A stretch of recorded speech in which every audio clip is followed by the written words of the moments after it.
You sent me your home staging questions and I'm answering them. In this episode, we are talking about home staging tips, question and answers, where you've left me comments on my YouTube channel and now I'm answering them in this episode, from things like basements, garages, paint colors to clutters and everything in between. So stay tuned.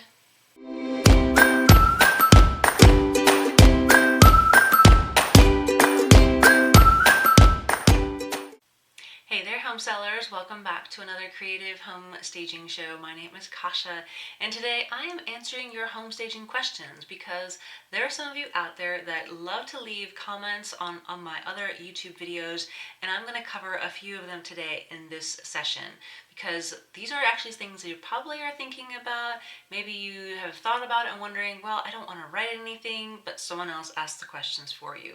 So here we go. Okay, so let's start off with this first question. I had Lorraine ask me, after watching the How to Sell Your Home for More Money, the 4 rooms you must stage, she's like, well, what about the basement? What about the garage? Yeah, and I understand where you're coming from, because when I did that video, and even when I'm staging your house and helping you with staging your house, I want you to focus on the 4 most important rooms, which are the living room, dining room, kitchen, and primary bedroom. And the reason why I say those is because that's where the buyers are looking for. That's where they're going to spend the most amount of time, are in those 4 spaces. And it's not to say that the basement and garage aren't important. They are, but not as important as those 4 rooms. If I want you to focus your money, your time, and effort, it's those 4 rooms first.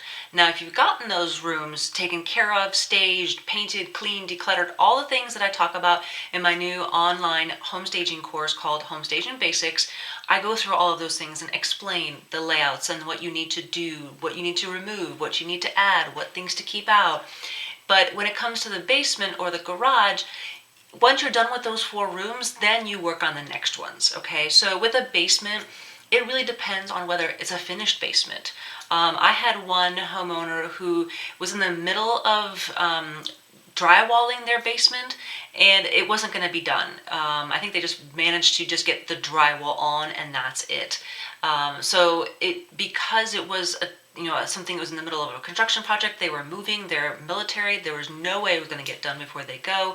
They knew that was going to happen, so basically all I said was just make sure that all the, it's all cleaned up, that the dust is gone, it's vacuumed, and people will know, okay, it's a work in progress. It's not as important as the other rooms that they're going to be living in and spending their time when they're in their house. This bonus room was over the garage.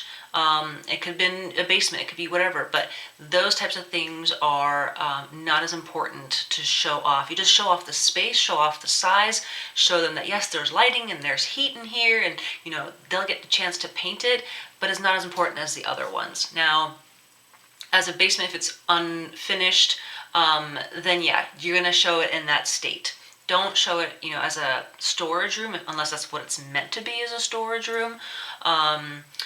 The basement could also be used as, a bar, a craft room. That's on things I also talk about in my course too, about what to name it. What do you give it a function? Give it a name, okay?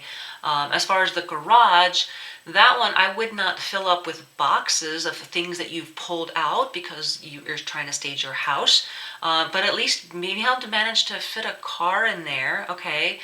You can still put boxes. I had boxes when I was selling my last house and getting it rented out and everything. Actually, not selling it, renting it out. And we had boxes just lined up nice and neat, stacked up, because one set of boxes were going to one place, another set of boxes were going elsewhere. So as long as it was stacked nice and neat and everything was tidied, that the floors were swept, it's a garage. It's not meant to be, a showroom ready place like Jay Leno showing off all his cars or something like that. Now, I did have a client just recently where we did an online home staging consultation. We did a Zoom call, and she went into her garage, and she's like, well, she lives in Greenwich, Connecticut. And she said, well, I know I need to get rid of these boxes here in the middle. I'm working on that. But do you really think I should paint the floors? And I'm like, well, no, it's a garage. It's meant to be, a garage. She goes, well, here in Greenwich, they expect that. I'm like, okay, if you know that's what expected, then go ahead and take the time, but make sure you work on those 4 rooms first, spend the money on those 4 rooms first before you tackle the garage. If it's the last thing you have to do and you don't get around to painting it, okay, just be aware that that may be something that if people are looking for that because you are in Greenwich, Connecticut, or maybe you're in a, high influential area like Colorado Springs, California, something like that, the expectation is there, then that's something you probably need to work on. But again, the important room's done first, then work on a basement or a garage space, okay? All right, the next question I have has to do with paint. So this was a video I did on home staging paint colors, and Goofy Girl, thank you very much for your comment. She tried samples of accessible beige at certain times of the day. It looks like dried mud in our house, and all the dirty taupes and greiges aren't doing it for me. And I get it, with the perfect lighting, the various white make it look a bit sterile, and yes, some whites can look sterile. That's why certain whites will do that. So she's got a sample of natural linen from Sherwin-Williams and Navajo white, and they seem to be much more inviting. But, what do I do? Which one do I pick, right? And she's like, I'm not the one buying the house. Right, that's true. As long as you go with a neutral, like I talk about in the house, either one of those, natural linen and Navajo white, are nice, not bright, crisp white in your face, okay? They're kind of warmish, kind of toned down a little bit. They're not as harsh. Decorator's white is what I use for trim around the doorways, on the ceiling. Those are a crisp white because that one doesn't have any tint of pink or purple or blue or anything like that. It's just white, and that can look stark along a color, right? So for a Goofy Girl, yeah, I wrote back to her and saying, look, either one of those is perfectly fine, because you don't know what color furniture the new buyers are going to be bringing in with them. It may be blue furniture, it may be black, it may be, brown. Those white cream colors will go with everything, okay? Okay, if you've been listening so far and you're kind of wondering where do I even begin, I do have a free home staging guide that you can download for free. It's called How to Start Staging Your House Now. And in there I give you tips, I give you home improvements that you should work on. Think about a timeline that we just discussed in that one question, and it's just a way to help you get started, because you may be wondering, well, where do I even begin? How do I do this? This free home staging guide will get you started, so download it today. Okay, the third question I have is, what happens when you live with a hoarder and you're trying to declutter and get rid of so much stuff? It's drama. Any advice? Yes, I do have some advice. I've never personally had to work with a home where the person was a hoarder. I've seen stories. I know that can be a very delicate and very difficult situation for the family members who have to deal with it. Now, Benjamin, I don't know if you are dealing with something that's got, just all the closets are crammed with stuff, or is it like everything is a tripping hazard, like the worst of the worst of the worst, like the front door is blocked, you can't get out. I mean, it's very dangerous for even them to be living in that house, because there's so many things that could cause issues for you just to get out of the house in case there was a fire, right? So I don't know, but either way, Benjamin, thank you so much for leaving this question, because this can be a very difficult situation, and I totally understand. And I actually watched a video with Cas the Clutterbug and Matt Paxton. They did this, and I'll leave the link in the show notes.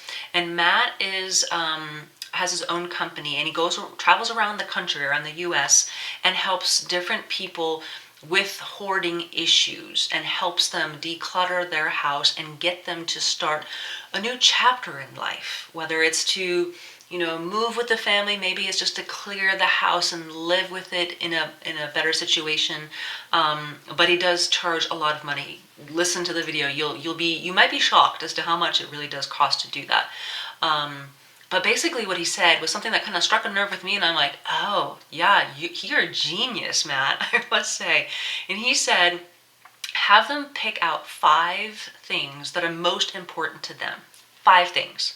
5 things could be, whatever. They each have a story, whatever that is. So if you had to pick 5 things right now in your whole entire house that are the most important to you, what would they be? Or if you had a fire in your house and you had to save those 5 things, what would it be?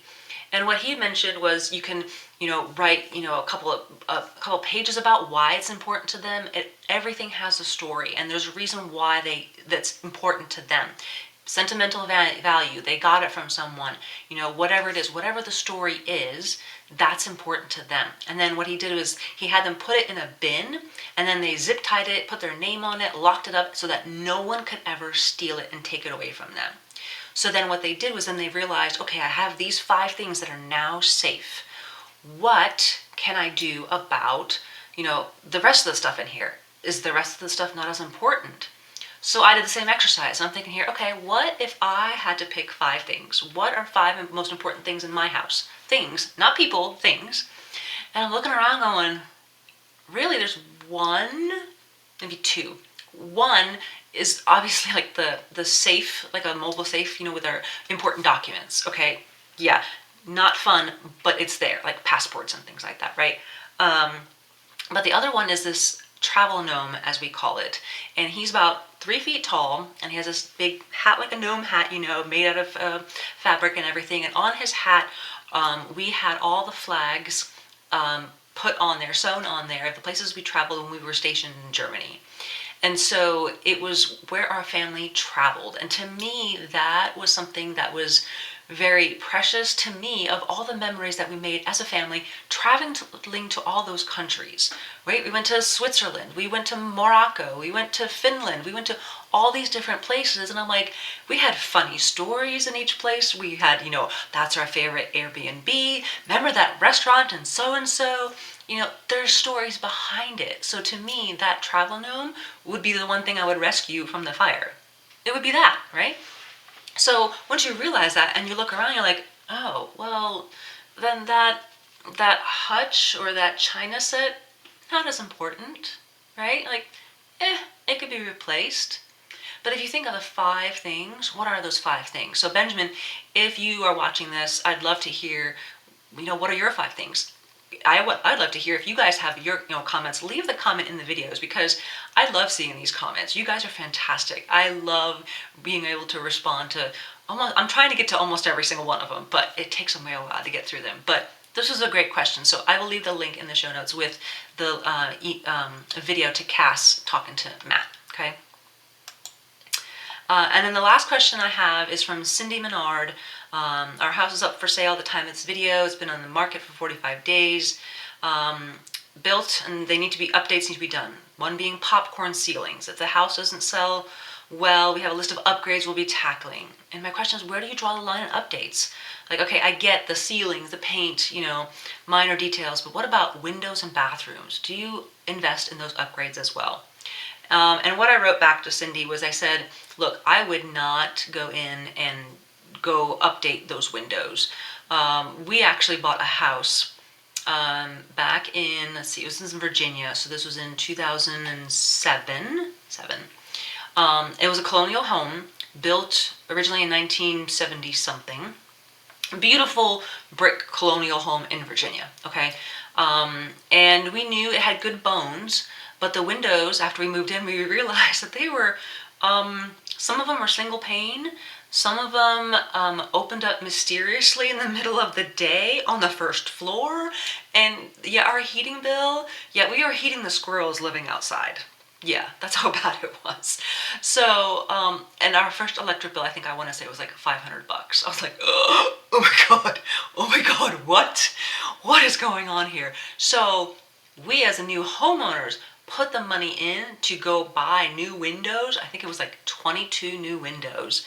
And I think we've got a new front door as well. And even the sliding glass doors, did not realize that they were single paned, because they were working just fine. But when it got cold in Virginia, when those snowy winters, yeah, you could feel that cold coming through. So yeah, so I would not go through the expense of replacing the windows. The buyers will, you may not get the price of the house for what you want, okay? But it was built in, 1992. Yeah. So yours would be better windows than what we had in 1974, right? So yeah. But in bathrooms, doing the, updating a bathroom, we had the same issue when we were selling that colonial home later. It would have been a $60,000 investment to update the master bedroom. We got multiple quotes, and that's what it was going to be. And we're like, oh God, no, we are not spending that much money. We're never going to get a return on investment on that. And again, you should be talking with your real estate agent on this as well. But basically, that's not what we did. We ended up just updating a few things. Like we changed out the counters, we changed out the fixtures, the sink fixtures, we changed out the lighting fixtures. So there are a couple of things that we did spend like $2,000 on it, and definitely got our money back when we sold the house. And actually, that house sold for above asking price, and in like 4 days. So yeah. No, I wouldn't do the windows or, the bathrooms. You can do some minor updates, but not like a full reno. Okay, so Cindy, I hope that answered your question. I know I answered it before online, but if you didn't see it, now you see it as answered on this video. So I hope you guys like this kind of style of questions. Please keep the questions coming. I'd love to be able to answer them, and then maybe I'll do a video with one of your questions on there as well. So if you like this video, please leave a comment, leave another question for me, and then subscribe to the channel so you can see more home staging tips. All right, I hope you guys have a fantastic week, and we'll talk to you later. Bye.